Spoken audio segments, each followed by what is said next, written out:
Now looking at our first example, we're just going to solve and graph the inequality that we have here. So I'm going to treat this inequality problem like it was just any normal equal, or like I had an equation. So what I would have to do on both sides is just subtract that 6.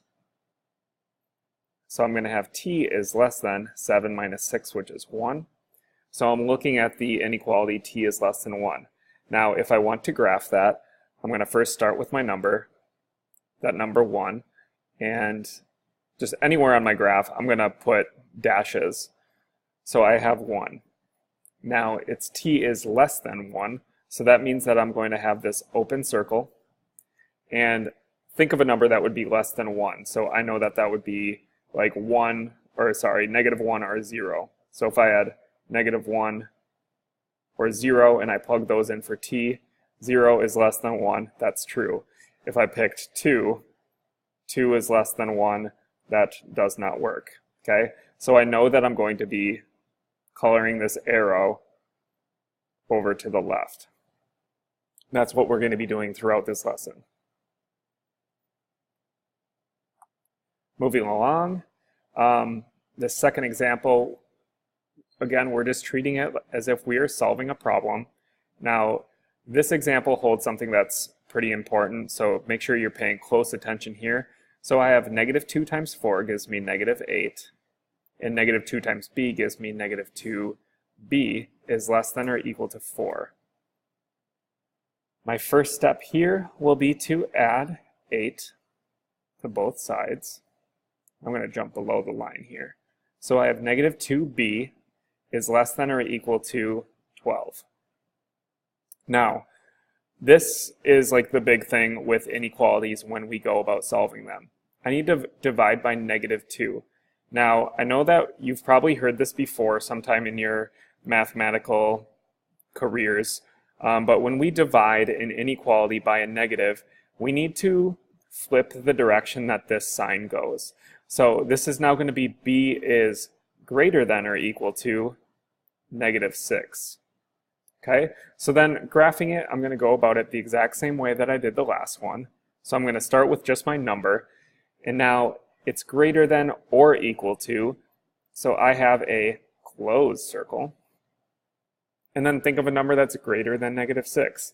And again, if I picked like 0 way out here, I know that 0 is greater than or equal to -6. So this is true. So I can take my graph and color it in that direction. A big misconception is just coloring it the direction that the arrow is going. That is incorrect. We can't just assume that. It might work sometimes, but that is not going to work every time. So be careful that you're not falling into that little trap. Okay, now the second example, we're looking at inequalities that are either always true or that are always false. So I'm going to go about solving this just in a normal way by distributing. So I have a -2x, and -2 times 3 is -6, is less than -2x plus 1. Now, if I continue to solve this and I say add 2x and add 2x, those are both gone. So I'm stuck with -6 is less than 1. Now, this is a true statement. -6 will always be less than 1. So my answer for this is going to be always true, because when I finished solving, I was given a statement that's always going to be true. Okay, then taking a look at our next one, this time we're starting on the right side, so I'm going to distribute that 4. So I'm going to have 4b is less than 3 plus 4b minus 4.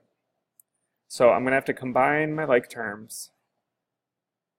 So that's going to be 4b is less than 4b minus 1. All right, now again, I have the same variable. All right, I have 4b's on both sides, so when I subtract 4b, they're both gone, and I'm left with 0 is less than -1. Now, I know that 0 is not less than -1. This is not true. So because that's not true, that'll never be true, this is going to be always false.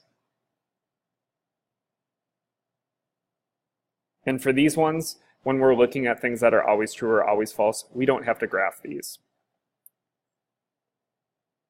Okay, and then the last part, probably the trickiest piece within our entire lesson. So we're going to look at compound inequalities. So both graphing and solving.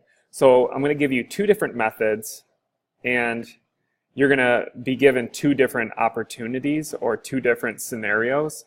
And one is with this and the other is with an or. So this first one, in the first method, we're looking at and I'll do the same problem again in a different way. And the first method is just solving these two things as separate equations.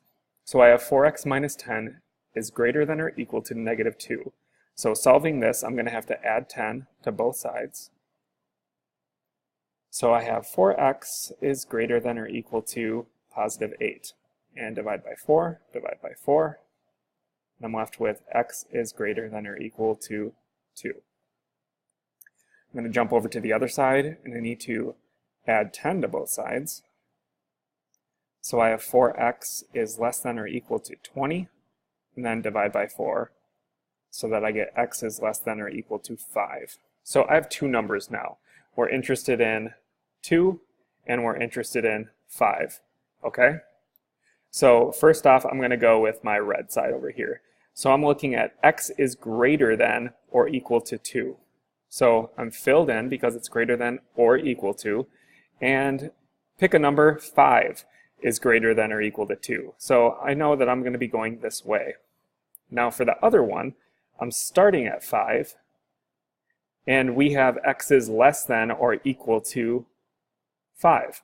So if I plugged in a number, 2 would work for that.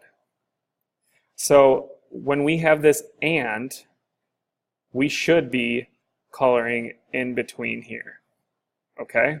Now that's the first method in solving this.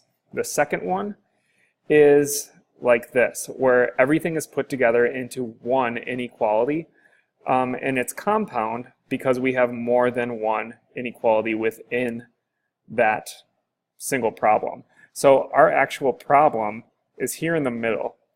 So I'm going to solve from the middle on either side. So my first step, just like before, is adding 10, but this time I have to add 10 over here, and I have to add 10 over here.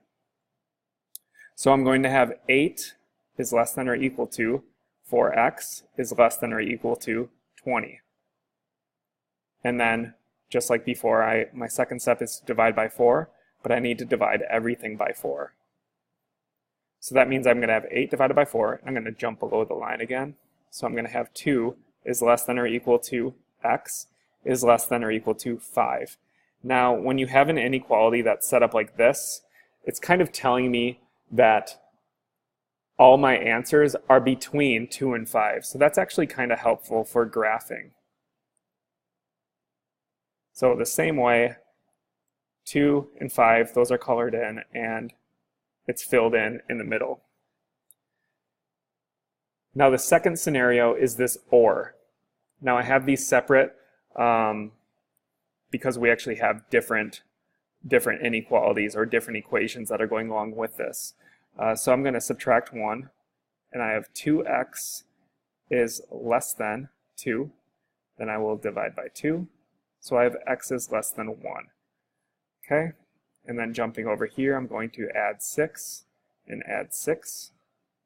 So I have 3x is greater than 12. Divide by 3, and I get x is greater than 4. Now if I have this 1 and I have this 4, those are my numbers of interest. So the first one over here on the left, I'm looking at x is less than 1. So I know that that's going to be going this way. Pick a number, 0 is less than 1. That would be to the left. And I have x is greater than 4. Now over here, pick a number greater than 4, that'd be 5. So when we have this or, I'm going outwards. All right, so that's something you might want to add to your notes, is that if you have and everything's going to be on the inside. And if you have or, everything's going to be to the outside.